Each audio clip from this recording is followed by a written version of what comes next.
When you're selling your home, two words you always want to avoid when it comes to the listing are as is.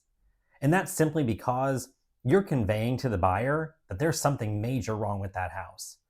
And you and I both know that there's not anything major wrong with it. You probably just want to sell and not have to worry about fixing all the little things that go wrong with houses over the years.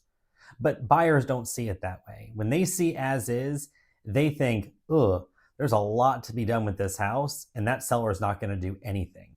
And you don't want to convey that because the fact of the matter is, guys, if you're here in Northeast Florida, our contract is already an as is contract. When the buyer goes in, they are agreeing to buy your home the way it is, sort of, because they also have an inspection period.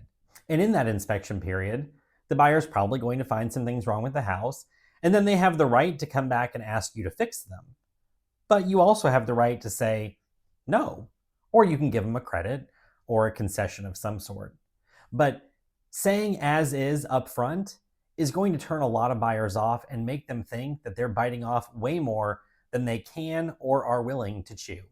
So list your home like normal, let the buyer inspect, and then deal with all that during the negotiation period.